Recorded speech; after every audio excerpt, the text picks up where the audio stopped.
Hello student, welcome to our English class. We are going to start our fourth chapter from the first flight from the diary of Anne Frank.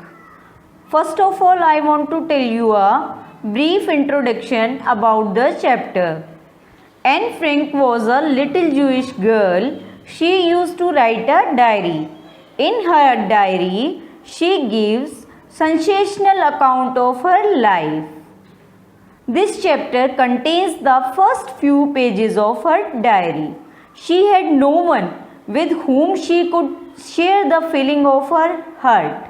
So she decided to keep a diary in which she could pour out her innermost feelings.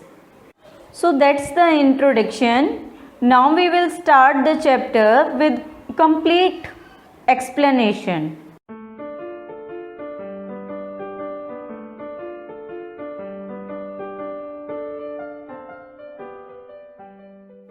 Writing in a diary is a really strange experience for someone like me. Me is here Anne Frank.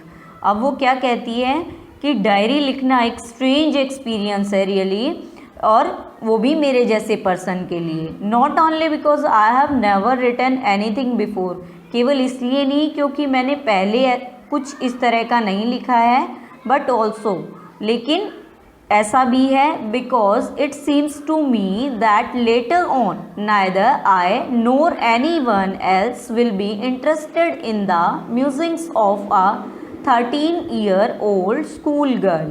क्योंकि ऐसा मुझे लगता है कि बाद में ना तो मुझे ना किसी और को क्या है, मेरी जो डायरी है या 13-year-old गर्ल की डायरी है, स्कूल गोइंग गर्ल की डायरी है, उसके थॉट्स में किसी को इंटरेस्ट होगा. ओ वेल, इट डजेंट मैटर. लेकिन मेरे लिए इस चीज़ का मुझे कुछ फ़र्क भी नहीं पड़ता है. I feel like writing and I have an even greater need to get all kinds of things off my chest. और मुझे क्या है, डायरी लिखना मैं चाहती हूँ या मेरा मन है डायरी लिखने का. और किस लिए लिखना चाहती हूँ? क्योंकि ये मेरी ज़रूरत है बहुत ज़्यादा कि मैं अपने दिल की बात को उसके ऊपर लिख सकूँ, या अपने दिल से उन सारी बातों को, अलग अलग तरह की जो बातें हैं या चीज़ें हैं, उनको बाहर निकाल सकूँ. Paper has more patience than people. क्या है, पेपर के अंदर ज़्यादा पेशेंस होता है पीपल से, लोगों से ज़्यादा धैर्य किस में होता है, पेपर के अंदर होता है, यानी जिसके ऊपर हम लिखते हैं. I thought of this saying on one of those days when I was feeling a little depressed and was sitting at home with my chin in my hands, bored and listless, wondering whether to stay in or go out. मुझे इस saying का thought ऐसे एक दिन आया जब मैं क्या थी, डिप्रेस फील कर रही थी और बैठी हुई थी घर पे, चिन पे हाथ रख के, अपनी हैंड्स को चिन पे लगा के, बोर बैठी हुई थी, लिस्टलेस बैठी हुई थी. Listless means not active. और हैरान थी कि यहीं रुकूं या जाऊं, मतलब कन्फ्यूज़न में थी. I finally stayed where I was brooding. Brooding means meditating, यानी चिंतन करना. और फाइनली मैं वहीं ठहर गई जहाँ मैं थी और जहाँ मैं मेडिटेट कर रही थी, सोच रही थी.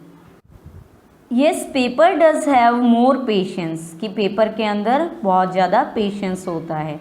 And since I am not planning to let anyone else read this stiff backed notebook grandly referred to as diary, unless I should ever find a real friend, it probably won't make a bit of difference. अब क्या है, patience होता है paper के अंदर, और मैंने तो इस चीज़ के लिए कोई प्लानिंग नहीं की है अभी तक कि कोई मेरी stiff bag means true and correct, मेरी जो ट्रू नोटबुक है जिसको डायरी नाम दिया गया है, कि मैं उसको किसी को पढ़ने दूंगी. और जब तक मुझे कोई क्या नहीं मिल जाता, रियल फ्रेंड नहीं मिल जाता.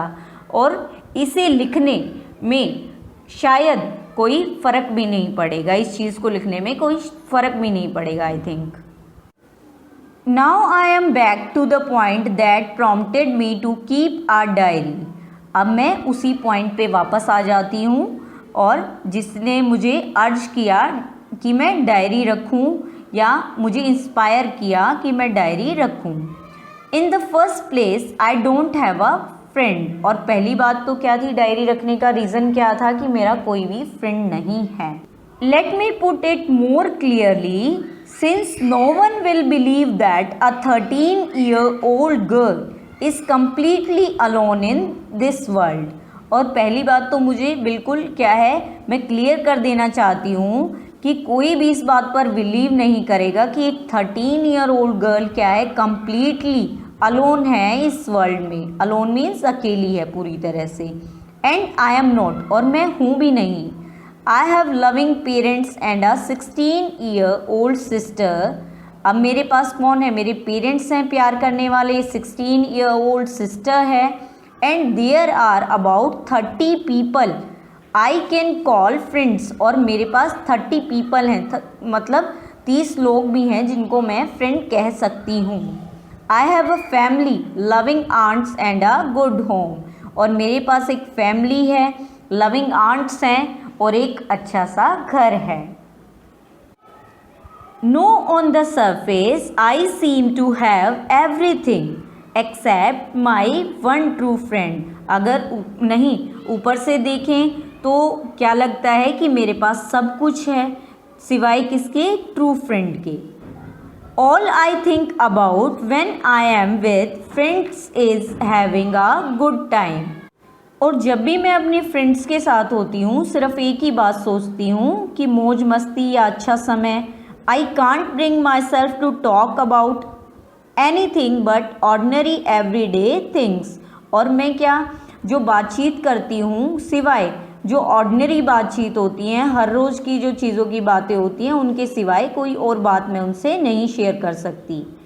We don't seem to be able to get any closer and that's the problem, और प्रॉब्लम क्या है कि मैं उनके साथ ज़्यादा घुल मिल नहीं सकती, ऐसा मुझे लगता नहीं कि उनके नज़दीक आ सकूं, अपनी सारी बातें उन्हें बता सकूं। Maybe it's my fault and that we don't confide in each other, क्या है कि ये मेरी ही गलती है कि हम क्या हैं एक दूसरे पर विश्वास नहीं करते, अपनी बातें शेयर नहीं कर सकते। In any case that's just how things are, and unfortunately they are not liable to change. This is why I have started the diary. क्या हो अब कुछ भी हो, इस टाइम क्या है जो सिचुएशन है या अनफॉर्चुनेटली जो सिचुएशन है वो चेंज नहीं होने की कोई संभावना नहीं है, कोई चेंज होने का चांसेस नहीं है, और यही रीज़न है कि मैंने क्या किया, डायरी लिखना शुरू कर दिया। To enhance the image of this long-awaited friend in my imagination, I don't want to jot down the facts in this diary the way most people would do. क्या है, मेरे मन में जो डायरी के लिए एक सच्चे फ्रेंड की जिसकी मैं वेट कर रही थी, अब वो मेरी इमेजिनेशन में है या मैं मेरी कल्पनाओं में है वो डायरी, और मैं क्या है उसमें फैक्ट्स नहीं लिखना चाहती जो दूसरे लोग करते हैं, मोस्टली लोग करते हैं कि जो उसमें फैक्ट लिखते हैं, अपनी रियल लाइफ लिखते हैं, या मैं क्या चाहती हूँ कि जो डायरी है वो मेरी क्या बने, फ्रेंड बने। और I am going to call this diary Kitty. अपने फ्रेंड को क्या नाम दे दिया उसने, उस डायरी को किटी नाम दे दिया। So that's the end of this part. Next part will be shared in next video. Thank you for listening.